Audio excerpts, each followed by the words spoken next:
샬롬 샬롬 샬롬 샬롬. 하나님 사랑합니다. 여러분 주 안에서 사랑합니다. 사사기 14장 말씀, 삼손의 이야기죠. 삼손의 혼인 수수께끼의 이야기, 여러분들이 잘 아시는 말씀이기도 합니다. 구약 역사 가운데 가장 참담했던 사사시대, 그 중에서도 가장 어두웠던 시대에 사사로 부름받은 사람이 삼손이라고 할 수가 있죠. 삼손은 태양을 뜻하는 샘쉬의 원이라는 지소서가 꼬리에부터 만들어진 단어입니다. 삼손은 태양을 뜻하는 샘쉬, 이거 알고 가야 되겠죠. 그래서 샘쉬온 삼손은 작은 태양, 한 줄기 햇빛 같은 아이는 아이라는 뜻을 가지고 있어요. 써니보이죠. 영어로 말하자면 써니보이, 작은 태양. 어둠의 땅에 한 줄기 햇빛이 비춰지기 시작할 때 보라, 이 햇빛이 나기 시작했다, 삼손이로다 라고 우리는 외칠 수 있을 것입니다. 우리는 사사기 삼손의 이야기를 읽을 때 삼손이 무슨 실수를 하나 두 눈을 두고 찾을 것이 아니라 삼손의 약점과 실수 그리고 실패 뒤에서 역사하시는 하나님, 그리고 우리의 관심과 시선을 두고 성경을 읽어야 합니다. 삼손 드라마의 진정한 주인공은 하나님이시죠. 한 바보가 손가락으로 달을 가리키며 저게 뭐야 그랬더니 다른 바보가 손가락입니다. 왜 저렇게 밝아 그랬더니 매니큐어 칠했잖아. 이런 유머가 있습니다. 달을 봐야지 왜 손가락만 쳐다봅니까? 그렇죠. 손가락이 가리키고 있는 하나님을 보아야 합니다. 삼손 이야기는 손가락에 저 배우의 하나님을 보라 하는 것이죠. 13장 마지막은 삼손이 태어나 자라매 라는 말씀으로 마쳐집니다. 13장 마지막 부분 잠깐 보죠. 소라와 에스디올 사이 마하네단에서 야훼 영이 그를 움직이기 시작하였더라. 13장 마지막에 14장 1절 한두 절 사이 얼마만큼 자라나니 장가를 갈 만큼 자랐어요. 14장 1, 2절을 보면 삼손이 딥나에 내려가 거기서 블레셋 사람의 딸들 중에서 한 여자를 보고 올라와서 자기 부모에게 말하이르되 내가 딥나에서 블레셋 사람의 딸들 중에서 한 여자를 보았사오니 이제 그를 맞이하여 내 아내로 삼게 하소서 하며 그의 부모가 그에게 이르되 내 형제들의 딸들 중에나 내 백성 중에서 어찌 여자가 없어서 내가 할례받지 아니한 블레셋 사람에게 와서 아내를 맞이하느냐 하니 삼손이 그의 아버지에게 이르되 내가 그 여자를 좋아하오니 나를 위하여 그 여자를 데려오소서 하니라. 이렇게 시작이 되죠. 13장 마지막 25절 마하네단에서 야훼 영이 삼손을 움직이기 시작하더라 하는 말씀이 있어요. 마하네단이란 단의 캠프, 단 지파의 진이라는 뜻이죠. 그래서 성령이 역사할 때 삼손은 바로 다음 절 14장 1절 이하의 이방 여인과 결혼식을 합니다. 기가 막힌 이야기죠. 지금까지 대부분 사사들은 원수를 무찌르기 위해서 군인을 모집합니다. 그러나 삼손은 이방 여인과 혼인식을 하죠. 도대체 이것은 무슨 뜻일까? 그 이유가 무엇일까요? 성령이 움직이기 시작하자 원수의 족속 블레셋 여인과 결혼을 하죠. 당시 이스라엘은 중환자실에서 산소가 옷기를 끼고 신음조차 낼 수 없는 환자가 되어 있었어요. 영적으로 죽어있다라는 의미죠.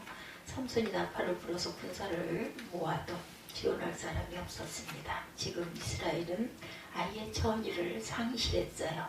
잃어버린 약속의 땅을 찾아야겠다는 생각조차 안 합니다. 이스라엘은 자신이 누구인지, 이 땅의 주인이 누구인지, 왜 싸워야 하는지, 누구와 싸워야 하는지 아무런 관심이 없었어요. 자신들이 가나안 땅에 왜 들어왔는지, 무엇을 위해 살아야 하는지 아무런 생각이 없는 사람들이라는 것이죠. 사사기 저자는 우리에게 이 모습을 바로 내 얼굴 아니니? 라고 묻고 있는 것입니다. 지금 삼손이 이런 이스라엘 사람들을 깨우쳐 함께 싸움터로 나간다는 건 있을 수 없는 일이었어요. 삼손이 고독한 전사로 오직 나 홀로 싸워야 하는 전쟁 전략이 결혼식이었습니다. 결혼잔치 전후 맥락을 살펴보면 블레셋 사람들은 이스라엘 백성이 자기 족속과 결혼하는 것을 좋아했던 것 같습니다. 일종의 결혼을 통한 속국 정책, 통화 정책이었던 것이죠.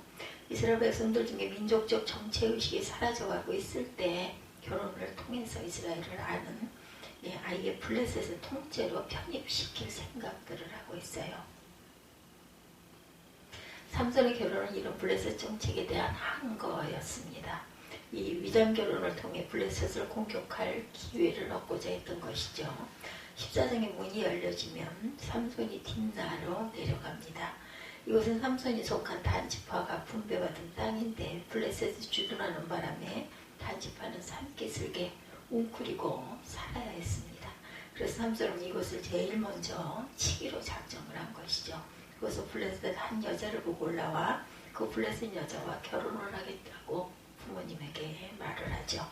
근데 삼손의 부모가 하는 말이 여기 단지파 처녀도 있고 다른 형제들도 형제지파 교수들도 많은데 왜 하필이면 할례받지 않은 블레셋 사람에게 가서 아내를 맞이하려느냐 이렇게 말하죠.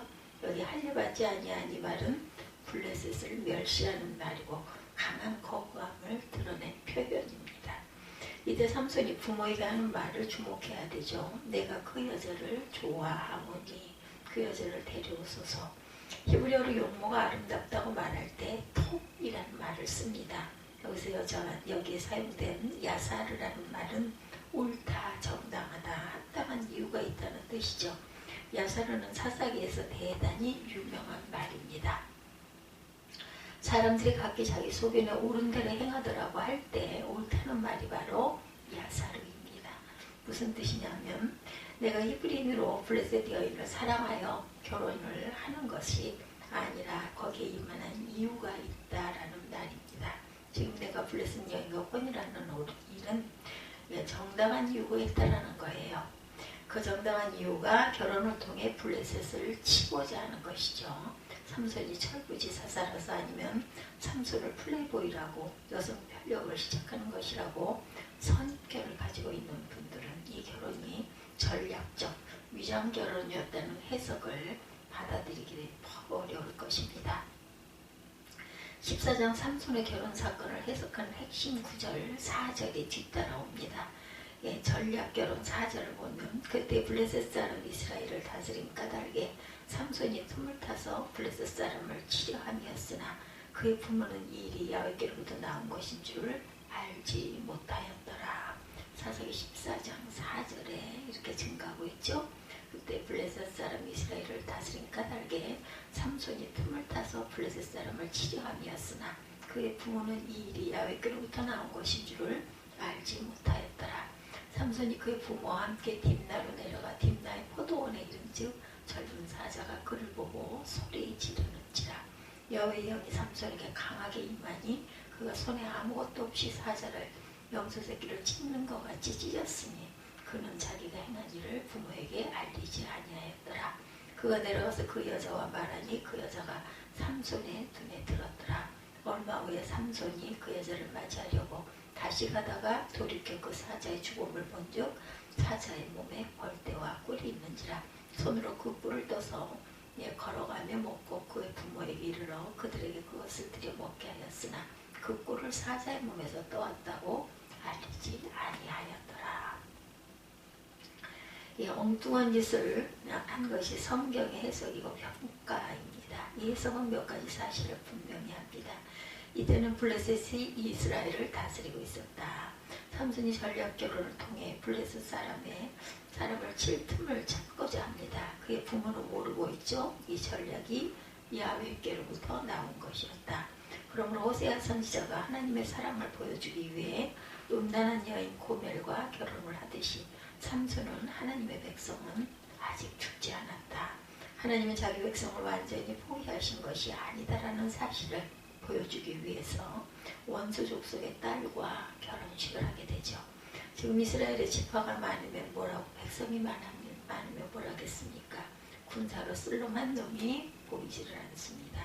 기드온을 따랐던 300용사를 찾는다는 것은 불가능하게 보이죠. 그가 할 수 있는 일은 나홀로 전쟁터에 가서 게릴라가 되는 길밖에 없어요. 바로 그 게릴라 전략이 위장결혼 작전이었다는 것입니다. 블레셋 이스라엘 동화 정책에 먹혀 들어가 삼손 같은 인물조차 블레셋으로 귀화하고 있구나 안심하고 있을 때 딥낫 땅을 칠 합법적 이유 틈을 찾아오자는 거죠. 삼손의 결혼식은 이스라엘을 죽지 않았다는 것을 세상에 알리는 일종의 거사였습니다. 이스라엘의 사람이 다 죽은 것은 아니다라는 사실을 알리고 싶었던 것이겠죠. 이스라엘은 블레셋의 속국으로 이 땅에서 사라져갈 백성이 아님을 보여주고 있습니다. 혼자 3일 만세 운동이라도 펼치고 싶었던 거죠. 삼손은 이 일이 야훼께로부터 나온 것이라고 사사기 저자는 해석을 합니다. 이 말은 하나님이 이방 족속과 결혼을 해도 좋다고 허락했다는 뜻이 아니고 부모 뜻을 거역해도 좋다는 뜻도 아니었어요. 삼손의 배후에서 삼손을 다스리는 분이 하나님이시라는 것입니다. 지금 하나님께서 죽은 땅에 새로운 구원의 씨를 뿌리기 시작했다라는 것이죠. 하나님이 당신의 백성이 짓밟혀 죽도록 내버려 두지 않겠다는 것입니다. 한국 교회 수도 많아졌고 대형교도 많아졌고 성도들도 아주 많아졌죠. 그 많은 교회가 영적 전투력을 상실했다면 그게 바로 사사시대일 것입니다. 그 많은 교인들이 하나님 나라의 강한 군대가 되지 못한다면 그것은 바로 삼손 시대입니다. 삼손이 사사가 되어 블레셋과 싸울 때 유다 지파는 삼손을 묶어 블레셋에게 원수에게 넘겨줍니다. 사단을 무찌르고 이 땅에 복음을 전하여 구원하는 일에는 무력하고 교파끼리 싸우고 교인끼리 싸우고 교인들끼리 싸우고 사단을 묶고 원수에게 넘겨주는 시대라면 그게 사사시대가 아니고 무엇이겠는가. 누구가 지금 우리 시대를 일컬어 적과 악을 분별 못하는 시대다 이렇게 말하기도 합니다. 정글 밀림을 질주해야 할 사자가 동물원에서 사육사가 던져주는 고기나 받아먹고 사는 꼴이라는 것이죠. 독수리의 날개가 적어 날지를 못하고 참새 조롱꼬리가 된 꼴입니다. 여기 칫솔이 엄마 칫솔이게 엄마 우리 칫솔 맞지? 그럼 칫솔이고 말고 근데 왜 우리는 이빨 안 닦고 농어만 빨고 있어? 이런 꼴이라는 거죠. 젊은 사자를 찢습니다. 오늘 내용을 보면 삼손이 부모를 어떻게 설득했는지 모르지만 결혼 승낙이 되어서 블레셋 여인을 집에 드나들게 됩니다. 한 번은 처가 있는 딥낫 마을 포도원을 삼손이 찾아갔어요. 나시린이 먹지 말아야 할 포도를 찾고 있습니다.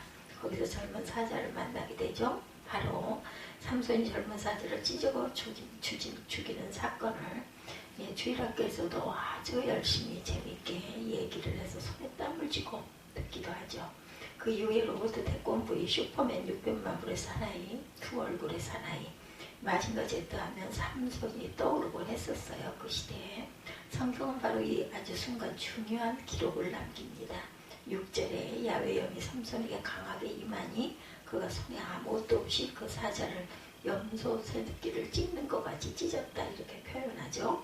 그런 소중한 경험이 있은 얼마 후 삼손은 다시 그 여자가 있는 딥낫 마을로 갑니다.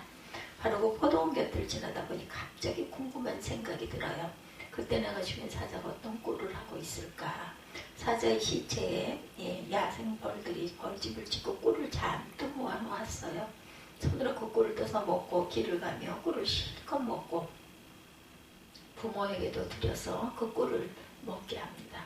이번에 시체를 만지거나 부정한 것을 먹지 말아야 할 나시린이 사자 시체를 가까이 하고 시체에 매달린 꿀을 먹었다는 것이죠.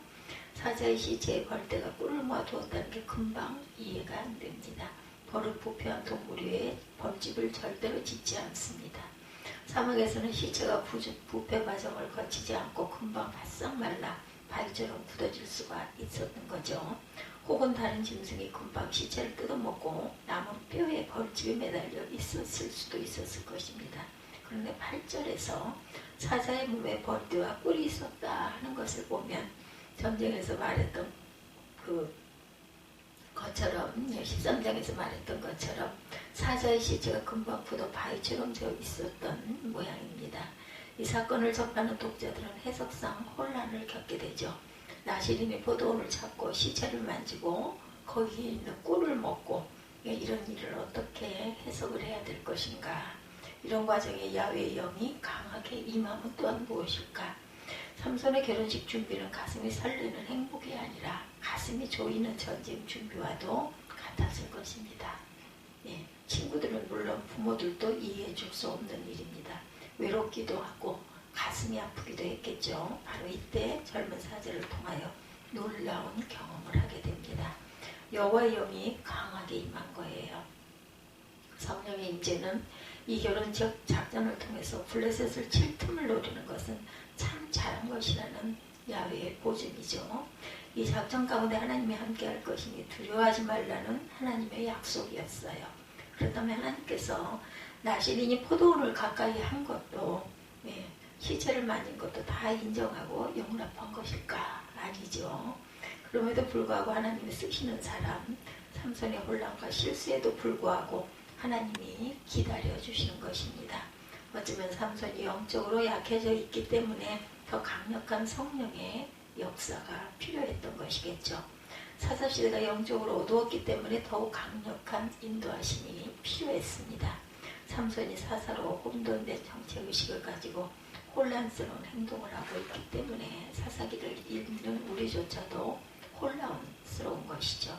하나님의 자녀로 깨끗하고 정당한 삶을 살지 못했음에도 불구하고 충성된 삶을 살지 못했음에도 불구하고 남들보다 사업이 잘 되고 있고 가정이 평안하고 주식하는 그 주가가 오르고 가족이 모두 건강하고 행복하고 자녀들이 세상에서 사랑을 받고 있고 반드시 당신이 하나님 앞에 잘 살아서 그런 복을 받고 있는 것이 아니면 누구보다 자신이 잘 알고 있을 것입니다. 두려움 말고 늘 감사하시기 바랍니다. 하나님은 당신의 죄와 실수, 약점과 허물을 모두 인정해 준 것이라고 생각하지 말고 하나님이 기다리고 인내하고 계시다라는 것. 그래서 그 모든 것들이 당신의 것이 아님을 고백하고 인정하기를 원하고 계십니다. 하나님이 주신 경험과 축복과 기적의 경험을 가지고 하나님 주신 사명을 잘 감당하라는 하나님의 귀한 긍휼의 뜻이라는 것을 잊지 마십시다. 10절부터 결혼잔치가 벌어지죠. 이 잔치는 신랑 삼손이 신부집에서 잔치를 베푼 것으로 되어 있고 이렇게 하는 것이 그때 그 시절에 그 사람들의 풍습이었습니다. 거기 잔치에 참여한 신랑의 친구들이 모두 블레셋 사람으로 되어 있죠. 나중에 보면 결혼 후에도 부인이 계속 친정에 머물러 사는 것으로 되어 있습니다. 당시 이러한 블레셋의 혼인 풍습을 차디카 혼인이다 이렇게 불렀어요. 차디카란 연인, 애인, 현지처라는 뜻을 갖고 있습니다. 차디카는 신부집에 지참금을 주고 부인으로 데려오는 것이 아니라 혼인 후에도 신부는 친정에서 삽니다. 신랑은 신부집을 방문할 때마다 돈이나 선물을 가지고 가도록 되어 있어요. 공인된 현지처 같은 것이죠. 삼손의 부인이라 선택된 이 여인을 사사기 14장은 처녀라는 말을 쓰지 않고 줄곧 여자라고 말합니다. 원문에서도 처녀, 베툴라가 아닌 주로 결혼한 여인을 가리키는 그 여인, 이샤라는 단어를 쓰고 있어요. 이샤, 과거나 이혼녀였던 것 같습니다. 그리고 신랑의 잔치 친구로 30명이나 초대한 것을 보면 김나마을에서 대단히 영향력이 있는 집안이었던 것 같아요. 결혼 같지 않은 결혼식, 신부 같지 않는 신부, 친구 같지 않은 친구들. 그래서 삼손에게 비교적 든든한 후원군이 될 만한 처갓집. 합법적인 그 시비거리가 생겨 한판 붙게 되면 그럴듯한 싸움이 될 만한 상황을 삼손은 설정한 것입니다. 결혼잔치에 흥이 달아오르고 절정에 이를 무렵에 삼손이 싸움판을 준비합니다. 수수께끼를 내서 맞추면 상을 주는 그들의 풍습이었죠. 그래서 삼손은 수수께끼 상금을 엄청나게 크게 걸어서 도박판이 되게 하고 마침내 그것이 시비와 싸움으로 이어질 것을 기대한 거죠. 그러니까 작전이에요. 작전. 배옷, 비단, 속옷 30벌, 겉옷, 요즘으로 말하면 비싼 정장, 양복 30벌 내기를 한 거죠. 모인 들러리 친구 30명의 겉옷 속옷을 발가벗겨 놓겠다는 것입니다.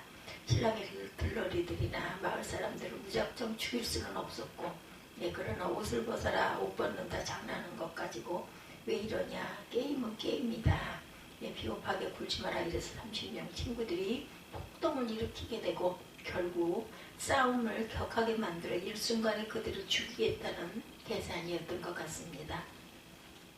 일종의 정당방위 상황을 만들자는 거죠. 14절 수수께끼가 참 애매모호합니다. 수수께끼란 원래 애매모호하지만 그 답을 알고 나면 명쾌합니다. 그래서 사람들에게 즐거움과 신선함을 주게 되죠. 그러나 삼손의 수수께끼는 해답이 질문보다 애매모호했어요. 수수께끼는 이게 뭐지? 질문 형식이 되어야 하고 대답은 그것은 이거다. 서술 형식이 되어야 하는데 삼손의 수수께끼는 서술문으로 되어 있고 대답이 오히려 질문형으로 되어 있습니다. 수수께끼란 보편 타당성이 있어야 하는데 삼손의 수수께끼는 자신이 경험했던 내용을 가지고 수수께끼로 던집니다. 애매모호하고 알쏭달쏭하고 아리까리한 이것이 바로 삼손의 수수께끼였죠. 그래서 주경가들은 여기 수수께끼는 성령의 사람인지 천방지축 철부지인지 애매모호한 삼손 자신을 상징하고 있다고 말합니다. 사사시대 즉 족정시대, 집화시대도 아니고 왕정시대도 아닌 모호성의 시대를 상징한다고 말하죠. 삼손이 활동하던 무대 소다 딥난 그 아스글론 소래 골짜기 가자 지역 즉 평지도 산지도 아닌 어중간한 산 기슭 애매모 지역을 상징하고 있어요. 자기 멋대로 낸 수수께끼, 자기 원하는 정답, 이것이 삼손 수수께끼의 넌센스 특징입니다. 수수께끼가 아니라 차라리 넌센스 퀴즈라고 해도 되겠죠. 먹는 자에게 먹는 것이 나오고 강한 자에게서 단 것이 나왔느니라. 이게 수수께끼입니다. 성서 연구가 바우엘, 포터, 가스턴, 넬 같은 사람은 블레셋 사람들이 그건 섹스다, 성생활이다, 대답하리라 기대했던 것인 거예요. 그런데 그 대답이 안 나오죠. 마을 청년이들 삼손의 부인을 협박하고 부인의 눈물 어린 사랑투정으로 알아낸 정답은 무엇이 꿀보다 달겠으며 무엇이 사자보다 강하겠느냐입니다. 이 일로 삼손이 정당하게 블레셋 딥나 도시를 치겠다던 계획은 수포로 돌아가고 말았어요. 그토록 애써 수립했던 전략을 자기 자신이 일순간에 무너뜨립니다. 사자보다 강했던 삼손 꿀 앞에 매구를 못 추었듯이 사자 같은 사사 삼손은 꿀 같은 여자 앞에 늘 맥을 못 추다가 걸핏하면 실수와 실패를 반복합니다. 삼손은 실패하지만 하나님은 어떻게 블레셋을 치기 시작했는지 14장 19절부터 15장에 계속 이어져 나오죠. 삼손이 이스불론에 내려가 30명 블레셋 사람을 죽이고 옷을 빼앗아오는 이야기, 삼손이 여우 300마리를 붙잡아 꼬리를 묶고 불을 붙여 블레셋에서 곡식밭을 태우는 이야기, 삼손이 나귀 턱뼈로 1,000명 블레셋 군인을 죽이는 이야기, 감동과 서스펜스, 이런 것들이 이어집니다. 사자의 꿀이죠. 사자와 꿀입니다. 삼손이 딥나 포도원에서 경험했던 두 가지 사건은 삼손을 지켜주는 소중한 경험이 될 수가 있었죠. 하나는 야훼 영이 강하게 임하여 젊은 사자를 집어 죽일 수 있었던 승리를 경험합니다. 두 번째는 사자의 죽음에서 꿀을 떠먹었던 실패를 경험하죠. 삼손이 이 경험을 늘 묵상하며 소중히 간직했더라면 딥나의 포도원은 삼손의 영성의 고향이 될 수도 있었을 것입니다. 하나님이 함께 하시면 젊은 사자도 이길 수 있다. 그러나 경성하지 아니하면 꿀에 미끄러져 넘어질 수도 있다. 하나님을 의지하면 나는 이리 때와 같이 블레셋 앞에 젊은 사자가 될 수도 있었으나 깨어있지 못하면 그들에게 꿀이 되어 그들이 나를 빨아먹게 될 것이다. 우리 모두에게도 딥나의 포도원은 있습니다. 하나님이 함께 하셨던 승리의 경험, 작은 유혹을 이기지 못해 실패하고 넘어졌던 경험의 고향입니다. 사자를 이긴 당신이 꿀에 넘어졌던 경험이 있습니까? 그토록 멋지게 헌신했던 당신이 누군가의 말 한마디에 넘어진 경험이 있습니까? 그 엄청난 기적을 체험한 당신이 그 보잘것없는 시험에 쓰러진 적은 없습니까? 하나님께서 그 큰 복을 주셨는데 그 지푸라기 같은 것을 붙들고 바둥대고 있지는 않습니까? 삼손이 사자를 찍어주신 딥나의 포도원 경험을 묵상하고 있었더라면 블레셋을 칠 틈을 찾는 게임도 여기서부터 지혜를 얻어야 했던 거죠. 내가 삼손이었다면 30명과 차례대로 팔씨름을 했을 것 같아요. 10명씩 차례대로 줄당기기를 했으면 어땠을까? 이왕 수수께끼 게임을 시작했으면 꿀이 넘어진 사건을 기억하고 꿀같은 아내의 꼬임에 넘어가지 말아야 했죠. 삼손은 지금 하나님이 주신 성공의 경험도 자신이 겪었던 실패의 경험도 소홀히 간직하다가 또 다른 실패를 겪게 됩니다. 이 엄청난 삼손의 실패를 하나님이 어떻게 만회하시는지 성경이 증명합니다.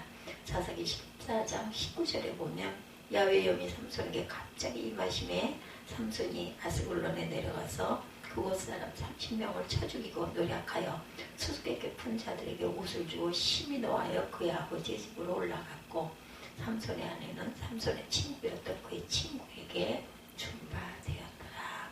이렇게 끝이 납니다. 삼손의 이야기를 통해서 하나님의 영이 우리를 감동시키시고 승리하게 하셨을 때 하나님을 인정하고 하나님을 높이고 찬양할 줄 아는 믿음의 자녀들이 다 되시기를 주님의 이름으로 축복합니다.